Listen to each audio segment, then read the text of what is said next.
इस वीडियो का जो टॉपिक है that is clinical basis of the nose in which we will be discussing symptomatology. ठीक है, इस वीडियो में towards the end I will also include another topic जिसकी मुझे वीडियो बनाई थी मैंने, लेकिन वो अपलोड नहीं की थी एंड देन गलती से डिलीट हो गई मुझसे, which is the miscellaneous nose disease. ठीक है, अदर नोज डिजीज़ जो हमने पहले डिस्कस कर चुके हैं, उसके अलावा जो रह चुके हैं उनके बारे में।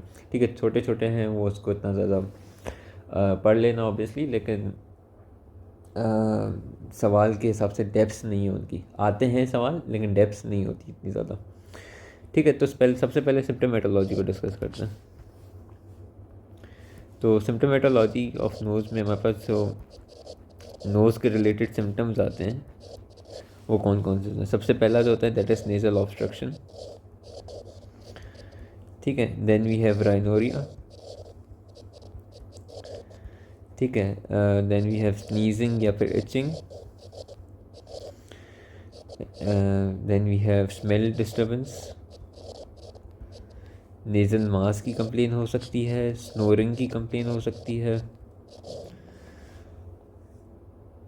ठीक है, तो ये हमारे पास हो गए सिम्टमेटोलॉजी ऑफ नोज़। ये सिम्टम्स हमारे पास आते हैं। चेंज इन वॉइस भी होता है लेकिन वो हम फेरिंग्स में पढ़ेंगे। ठीक है, एपिस्टेक्सिस की भी कंप्लेन आती है लेकिन हम एपिस्टेक्सिस पहले कर चुके हैं। तो ये हो गया हमारे पास सारे कंप्लेन। अब नेज़ल ऑब्स्ट्रक्शन क्या है कि नेज़ल ऑब्स्ट्रक्शन बेसिकली कोई भी चीज़ अगर impedes the flow of air in the nose is known as nasal obstruction.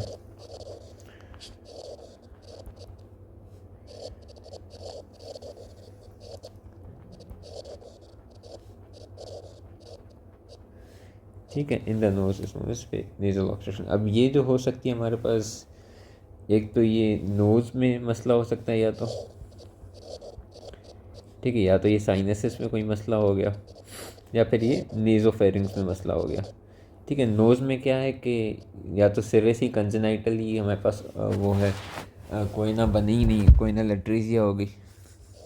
ठीक, कोई ना टू ओपनिंग्स, और अगर जो पोस्टीरियर नेयर्स होते हैं, ठीक है, अगर वो सिरे से ही है ही नहीं तो फिर वो कोई ना लेट्रीजिया इस नोज़ का वो ऑब्स्ट्रक्शन, नेज़ल ऑब्स्ट्रक्शन का रीज़न हो सकता है। उसके अलावा कोई ट्रॉमा हो गया, उसकी वजह से सेप्टल हेमाटोमा वो हो गया, फॉरेन बॉडी फंस गई। ठीक है, उसके अलावा राइनाइटिस जो होता है, वो rhinitis is not a sort of structurally वो उसको ब्लॉक नहीं करता, बट सिंस म्यूकोजा उसमें इडीमेटस हो जाती है तो फिर वो ब्लॉक करना शुरू कर देती है। सही है, तो ये हो गया। उसके अलावा नेज़ल पॉलिप्स हो सकते हैं, डिवेटेड नेज़ल सेप्टम हो सकता है। ठीक है, ट्यूमर्स हो सकते हैं ऑफ द नोज़। ये हो गया हमारे पास क्या, नेज़ल कॉजेज़। साइनसिस में कौन से कॉजेज़ हैं, राइनोसाइनसाइटिस है जो अक्यूट एंड क्रॉनिक दोनों है। उसके अलावा ट्यूमर्स हैं, तो मेनली ये दो हैं। एंड नेज़ोफेरिंग्स में कौन से, एडिनॉइड है, एंजियोफाइब्रोमा है, ठीक है, एंड कार्सिनोमा है। ओके, तो ये हो गया हमारे पास नेज़ल ऑब्स्ट्रक्शन के कॉजेज़। फिर नेज़ल ऑब्स्ट्रक्शन के जो कॉजेज़ होते हैं they are sort of divided into multiple classifications. कभी कभी सवाल में आ जाता है, कुछ ऐसे होते हैं तो यूनिलैटरल ही होते हैं। अब यूनिलैटरल कौन से हैं, एक तो कोइनल एट्रेजिया हो गया। Choanal atresia can be unilateral, can be bilateral, तो दोनों में आ जाएगा वो। ठीक है, फॉरेन बॉडी हो गई, फॉरेन बॉडी अक्सर एक ही साइड पर होती है। डिविएटेड सेप्टम, दोनों दोनों यूनिलैटरल और बायलैटरल दोनों हो सकते हैं depending on the type of the defect. ठीक है, उसके अलावा जो एंट्रोकोइनल पॉलिप होता है जो मैग्जिला से होता है, तो वो यूनिलैटरल होता है, तो वो बेसिकली एक साइड का करेगा। लेकिन जो एथमॉइडल पॉलिप होता है वो बायलैटरली होता है, तो फिर वो दोनों साइड का ऑब्स्ट्रक्शन करवाएगा। इसके अलावा ट्यूमर्स यूजुअली यूनिलैटरल करवाते हैं, बायलैटरल भी करवा सकते हैं कोई ज़्यादा बड़ा हो जाए, तो एक साइड को वो ट्यूमर खुद ब्लॉक करेगा, दूसरे साइड को वो कंप्रेस कर देगा। सही है, तो ये हो गया मेरे पास। बायलैटरली फिर कौन कौन से रीजंस आ जाते हैं, कोइनल एट्रेजिया इसमें भी आ जाएगा, डिविएटेड नेज़ल सेप्टम इसमें भी आ जाएगा, इस्मोइडल पॉलिप होगा, ठीक है, राइनाइटिस हो गया। ओके, उसके अलावा मेरे पास और कौन से रीजंस हो सकते हैं, अगर हम ऊपर जाके देखें, राइनोसाइनसाइटिस ठीक है, एडिनॉइड अगर करना चाहो तो ये हमारे पास बायलैटरल हो गया। फिर क्रॉनिक कॉजेज़ कौन कौन से होंगे? एडिनॉइड्स हो गया, राइनाइटिस हो गया, क्रॉनिक राइनाइटिस, क्रॉनिक राइनोसाइनोसाइटिस हो गया, डिविएटेड सेप्टम हो गया, नेजल पॉलिप ट्यूमर्स हो गए, तो ये क्रॉनिक हो गए।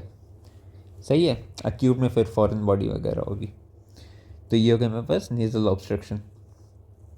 नेजल ऑब्स्ट्रक्शन की मैनेजमेंट क्या होगी? डायग्नोसिस करनी है हमें, क्लिनिकल एग्जामिनेशन वगैरह, एंडोस्कोपी कर ली, नेजल पेटेंसी के टेस्ट वगैरह कर लिए, देख लेना कौन कौन से होते हैं, ठीक है। एंड देन फिर उस कॉज को हम लोग को ट्रीट कर देना है। फिर है हमारे पास rhinorrhea, which is known as discharge from the nose is known as rhinorrhea, ठीक है। अब rhinorrhea can be anterior, can be posterior, ठीक है। It can be divided from that perspective, या फिर बायलैटरल यूनिलैटरल भी हो सकता है वो उसके, ठीक है, बाय या फिर यूनी, या फिर उसके कैरेक्टर के हिसाब से वाटरी भी हो सकता है, म्यूको प्यूरेलेंट भी हो सकता है, और ब्लडी भी हो सकता है। सही है। तो इनको हम लोग को डिस्कस करना है।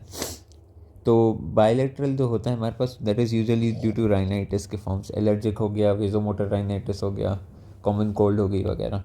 Unilateral is due to either CSF rhinorrhoea, या फिर कोई फॉरेन बॉडी है, या फिर राइनोलिथ है, तो उसकी वजह से बेसिकली डिस्चार्ज हो रहा है। उसके अलावा हमारे पास फिस्टुला फॉर्मेशन होती है, वो भी हो सकता है, या फिर मैलिग्नेंट ट्यूमर्स होते हैं, वो भी हो सकता है यूनिलैटरल, ठीक है। वाटरी जो होता है usually that is CSF rhinorrhoea, ठीक है। म्यूकोपुरुलेंट जो होता है, या फिर म्यूकोइड जो होता है, वो अक्सर हमारे पास आ रहा होता है ड्यू टू राइनोसाइनोसाइटिस वगैरह, ठीक है। तो बैक्टीरियल राइनोसाइनोसाइटिस है, या फिर क्रॉनिक राइनोसाइनोसाइटिस है, तो उसमें म्यूकोपुरुलेंट होगा। एडिनॉइड वगैरह में भी म्यूकोपुरुलेंट मिलता है, ठीक है। ब्लड स्टेन कब आता है? मेलिग्नेंसी हो गई, ट्रॉमा हो गया, फॉरेन बॉडी हो गई, या फिर राइनोलिथ हो गया, ठीक है। इसमें फाउल स्मेलिंग होगा और ब्लड स्टेन होगा। सही है। इंटीरियर पोस्टीरियर में इतना कोई ज़्यादा खास नहीं है, यूजुअली इंटीरियर होता है, लेकिन अगर जैसे कॉमन कोल्ड है वगैरह, ये राइनाइटिस वगैरह, तो उसमें कभी कभी पोस्टीरियरली भी हो जाता है। फिर हमारे पास आते हैं the next thing is sneezing. Sneezing is not that important, basically allergic reaction की वजह से होता है, इरिटेशन होती है उसकी, तो फिर स्नीज होती है। स्मेल डिस्टर्बेंस जो होती है, that is can be anosmia, lack of smell, hyposmia, decrease perception of smell, hyperosmia जिसमें इंक्रीज परसेप्शन ऑफ स्मेल होती है, पैरओस्मिया या फिर parosmia, this is the perversion of the perception of smell, ठीक है। तो इसमें स्मेल के जो वो होंगे, एक स्मेल दूसरी महसूस होगी, ठीक है।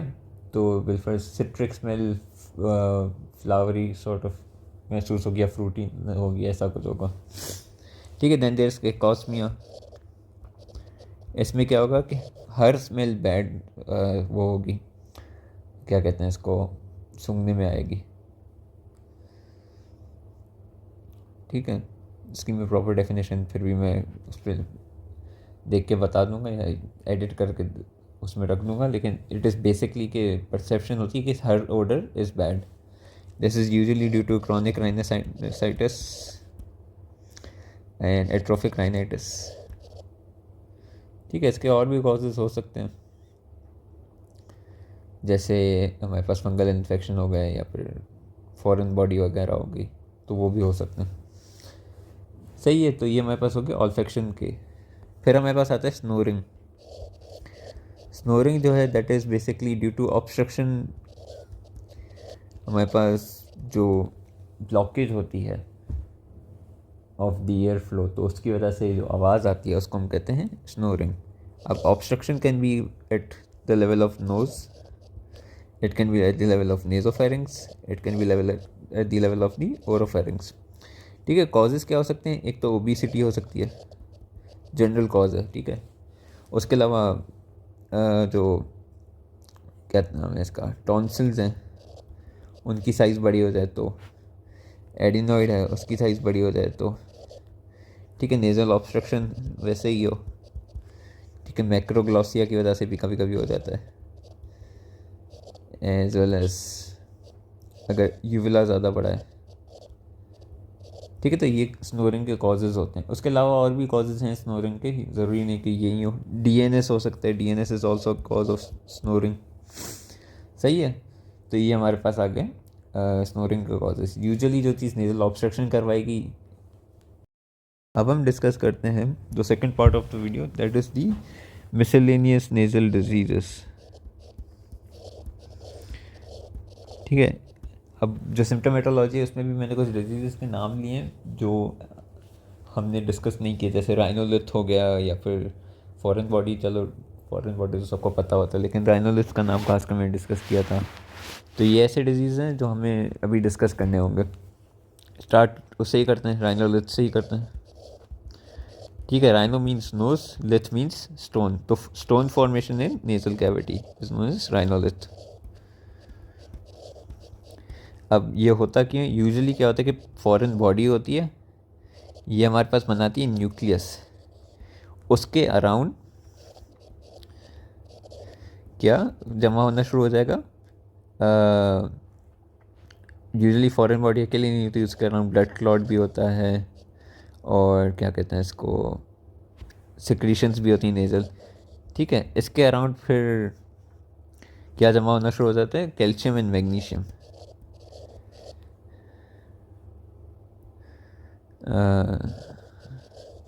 तो फिर क्या फॉर्म होगा, स्टोन फॉर्मेशन होगी। तो एक लार्ज इरेगुलर मास होगा। ये फिर हमारे पास क्या करवा सकते हैं, प्रेशर नेक्रोसिस करवा सकते हैं of the cartilage of the knows, ठीक है, सेप्टम वाले साइड पे भी या फिर लेटरल वॉल ऑफ नोज में भी। क्लिनिकल फीचर्स इसके क्या होंगे, unilateral nasal obstruction, foul smelling discharge,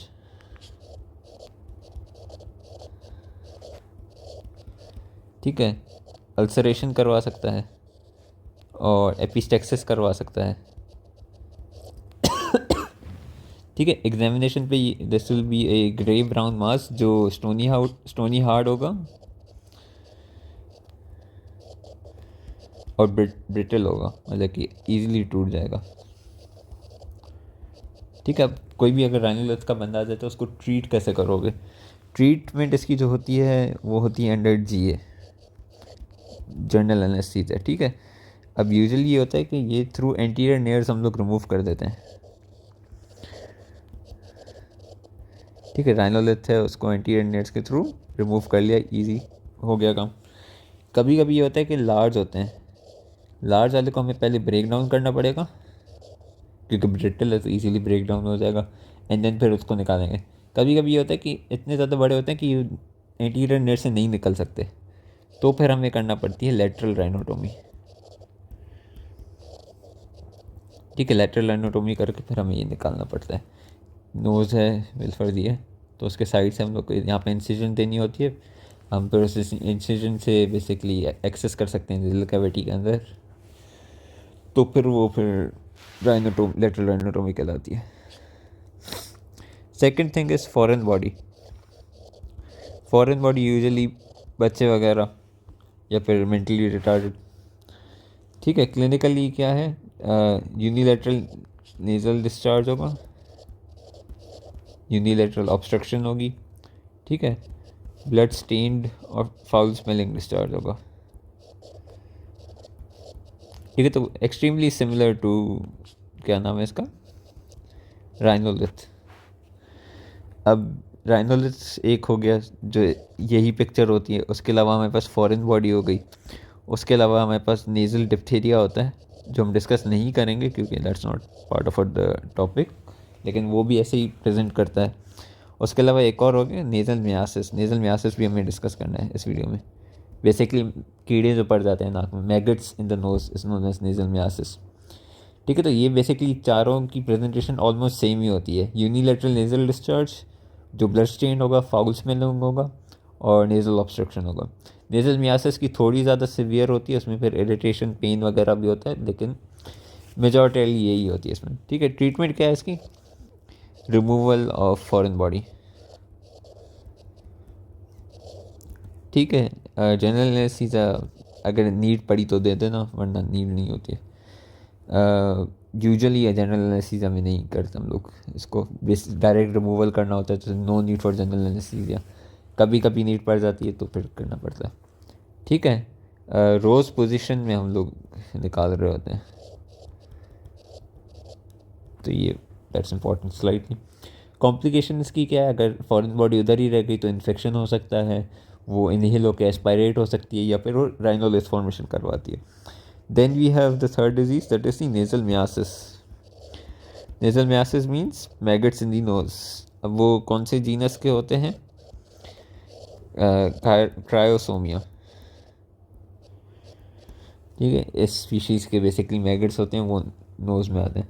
अब वो रिस्क फैक्टर्स इसके होते हैं कि सारे बंदों में ये नहीं होता, ये उन बंदों में होता है जिनको पहले से एट्रोफिक राइनाइटिस हो, या तो फिर सिफिलिस हो, या फिर लेप्रेसी हो, या फिर इन्फेक्टेड वुंड्स हो इन नोज़, तो उन बंदों में हाई रिस्क होता है for nasal myiasis. Clinical features क्या हैं कि डे 1 पे आपको डे 1 to 3 इरिटेशन वगैरह स्लाइटली होगी, या फिर इतना कुछ ज़्यादा पता नहीं चलेगा। ठीक है, मैक्सिमम स्लाइट एचिंग हो सकती है, इससे ऊपर आपको कुछ नहीं पता चलेगा। डे 3 से आपका बेसिकली शुरू होता है, 3-4 पे इंटेंस इरिटेशन होती है, स्नीजिंग होती है, हेडेक, ब्लड स्टेन डिस्चार्ज। ठीक है, और पफी आइलर्स होते हैं। फिर हमारे पास डे 4-5 पे डिस्ट्रक्शन ऑफ क्या कहते हैं इसको, डिस्ट्रक्शन ऑफ साइनसेस वगैरह, नोज़, ये सारी चीज़ें शुरू हो जाती हैं। एंड देन क्या कहते हैं, फिस्टुला फॉर्मेशन भी शुरू हो जाती है। अब इसकी ट्रीटमेंट क्या है? ट्रीटमेंट इज़ बेसिकली हमारे पास फोर्सेप होता है, उससे मैगट्स रिमूव करते हैं।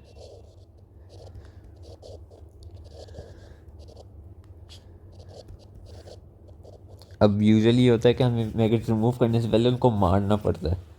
ठीक है, तो फिर वो मारते कैसे? टर्पेंटाइन ऑयल, क्लोरोफॉर्म ऑयल होता है, sorry, which is a mixture of chloroform as well as turpentine oil, turpentine oil. ठीक है, तो that is the treatment. And then finally अगर हम क्रस्ट वगैरह फॉर्मेशन है तो नेजल लूशनिंग वगैरह भी होगी, and that will be the treatment for nasal myiasis. Then we have the fourth disease which is known as nasal synechia. Nasal synechia can be a cause of nasal obstruction. इसमें basically क्या होता है कि adhesion formation हो जाती है between nasal septum and turbinates by scar tissue. माना usually ये होता है कि जब भी कोई दो म्यूकोजा लाइक इंजर्ड म्यूकोजा आपस में कांटेक्ट में आती हैं, तो फिर वो जब हील बाय फाइब्रोसिस वगैरह करती है तो फिर वो आपस में जुड़ जाती हैं, जिसको हम बोलते हैं एडिजेंस।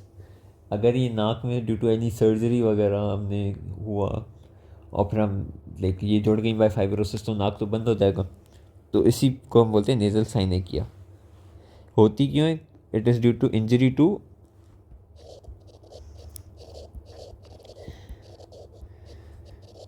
अपोजिट नेजल म्यूकोजा, या फिर अपोजिंग नेजल म्यूकोजा।